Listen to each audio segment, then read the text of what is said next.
My name's Colin, and this is Paul, and today we're going to talk about the Apoca workshop. Paul has been developing this workshop over a good many years, and so today we're going to talk a wee bit more about that.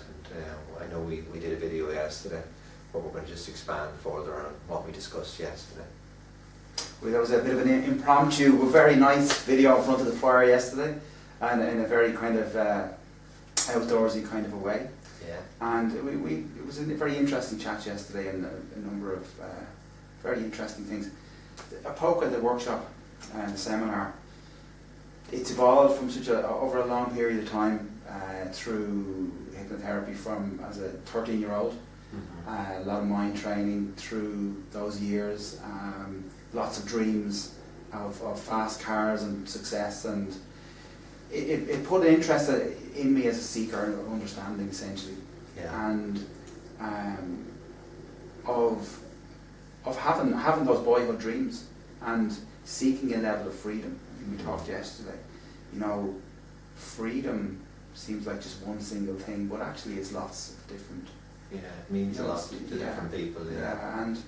And for each level of freedom you attain, whether it's your own house, or whether it's that you're your own boss, or your own business, your own company, whether it's your freedom to do what you want, dictate your day, whether it's the freedom not to have to go to work, or to work on your business rather than in it. Yeah. You go through mental, physical, emotional, spiritual freedom, and you say financial freedom. Okay, you have enough money to do what you want. Yeah. What other freedoms can there be? And that's a question I love asking people. What are the questions? What is the next question? The ultimate freedom. And it's really interesting because it elicits lots of blank faces and lots of scrunched foreheads as to what is the level of freedom. And for me, 30 years after that, after those and multiple businesses, sold the business at 39, had enough money, had the boat, the fast car, the investments, I was living the dream. Mm-hmm. So I like to tell people I was 39 and essentially didn't need to work for finance. I became a psychotherapist, clinical hypnotherapist, set up a private practice, and set out to teach people how it is that I did what I did, how I envisioned, what it's like to dream, use the power of your mind to imagine the life that you would like to step into. Mm-hmm. And how to use your mind to do that, as I had done for the previous 20 years. Yeah. And I began to run law of attraction courses, explain to people how their energy body created essentially all of the different aspects of their lives, being prosperity, abundance, relationships, and that you could essentially have what you wanted. Yeah. The answer to that question, the ultimate, what's the ultimate freedom? For me, my answer to those people who are still perplexed is freedom from yourself. Mm-hmm. Freedom from the inhibited self, the fear-based self, the self that's driven, the self that's not free to be itself. Yeah, I'm just looking around this room, and when I entered into this room, I know I've seen it before, but it just struck me, and it has so many parallels, and it's like a convergence of a lot of the things that we've been discussing recently. Is the quote there that states potential. What lies behind us and what lies before us are tiny matters compared to what lies within us. Ralph Waldo Emerson. And I know you and I have talked a lot extensively, down through the years about authoring your own creation and being able to attain a level of ability or expression to a degree that you're able to create and manifest what it is that you seek and desire within the world. And from discussing the Apoca workshop stroke seminar, that very much is key to it. Would that be true to say? It would. It's one of the quotes that I love from Steve Jobs is that we can never see looking forward how all the dots will connect. Yeah. But when we look back at our lives, we do see that those dots connected, and there was not say a plan, but there was a pattern to all of it. Mm. And as a kid, I was a dreamer. I dreamed of Hawaii 5-0 and Miami Vice and 150 mile an hour cars and I dreamed of riding the police motorbike on the St Patrick's Day parade through Dublin, and I suppose as an overweight kid I wanted to be seen, I wanted to overcome, transcend, I wanted to be my own boss. I remember at 15, I'd wonder, as I was going to work in a part-time job after school, I'd say, if I was my own boss, who would tell me what to do? And even at that point at 15, I used to answer myself almost automatically. I always knew I'd know what to do. Yeah. And you know what you see here today is a collection of books, cars, model cars, pictures.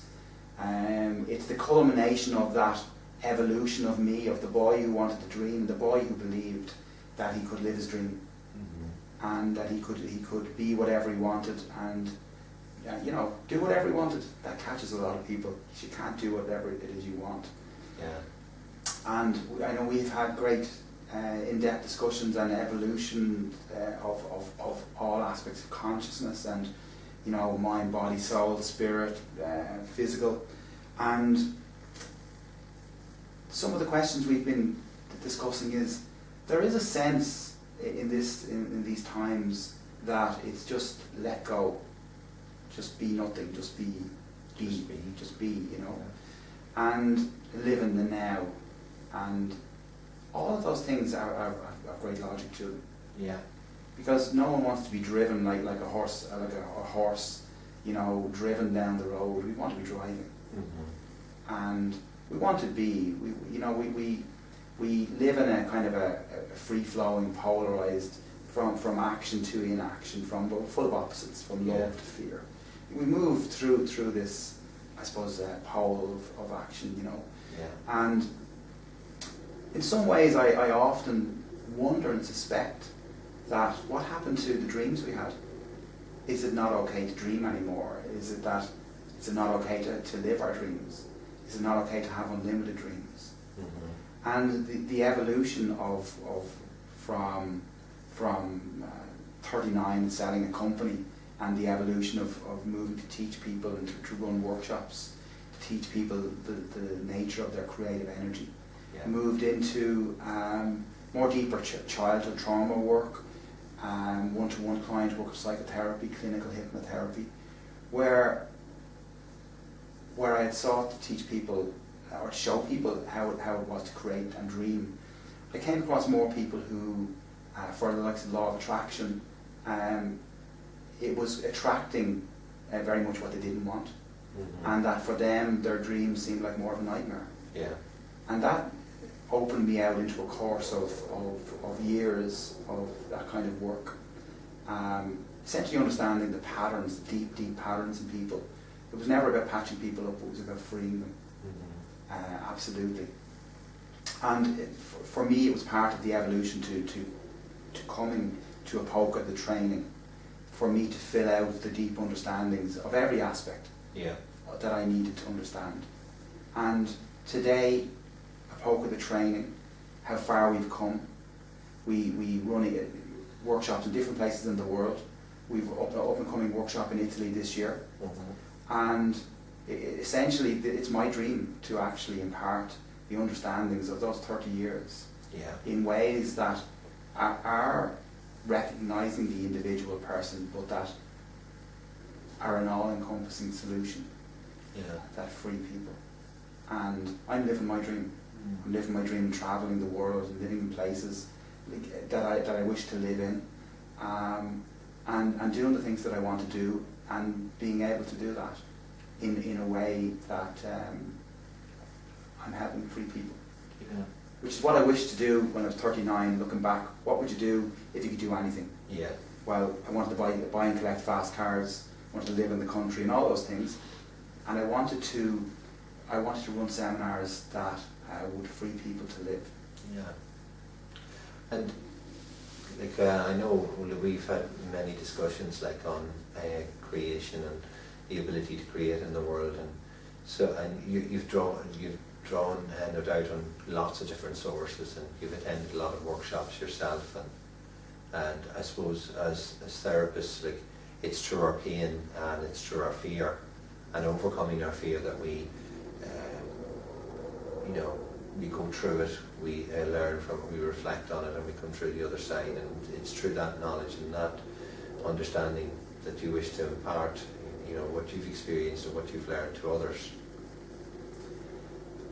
I suppose there's the depth and breadth of the underpinnings of Apoca the training are vast, and they encompass so much in terms of even down to the etymology of words, language, Latin, law, how law mirrors the mind, how the money system mirrors the mind. It's been quite incredible, the journey of exploration and the levels to which it's taken me in so many different areas and ways that I could never have comprehended at the beginning. And one of the biggest life-changing moments for me was when I had clients who were undergoing perhaps hypnosis, we'll say, or altered state of awareness, that they would come in, we'll say, as Michael or John or Mary or Michelle, and they'd have 2 kids, 3 kids, they'd know what they did for a living, what they drove, all those kinds of things, and what problems they had. When they went into hypnosis, they moved through a doorway or a portal, some kind of a portal within themselves. And invariably, when I would ask them what they saw, what they experienced, where they were they alone with others, they would be in, oftentimes, really this is quite amazing, they would find themselves on a beach, perhaps alone, sunshine, as an adult, oftentimes, and they would be blissfully happy, unaware of their name, what they drove in, how many kids they had, the story of their lives. They would just be happy and unlimited. Or they would find themselves back as a child, 10, 11, 9, 8, 7, with DVD quality. They'd hear the horse in the field next door, they'd hear the birds, they'd hear the bees buzzing, they'd feel the sunshine, and they'd be blissfully happy. And this opened me up to 10 years worth of research in terms of with clients and with people in workshops and seminars, and self-understanding, because I live and breathe what I teach. To understand the whole nature of this life underneath our lives, that actually somehow we were living a life that wasn't quite ours, and that it looked real, felt real to the world, it felt real, but we knew there was something missing. And that we had never lost that feeling of our own authentic selves, but we just had lost our way back, or didn't know how to find our way back. And in reconnecting this adult to the inner child, dramatic transformations happened when I could reconnect the adult to the part of them that were left behind. They became whole, they became connected, and they would have massive transformations, life transformations. And therein evolved Apoca the training. Apoca comes from the word, as we discussed yesterday, apocalypse, which is pulling open the veil, revealing that which is hidden. And the inner child is very much an analogy for our heart.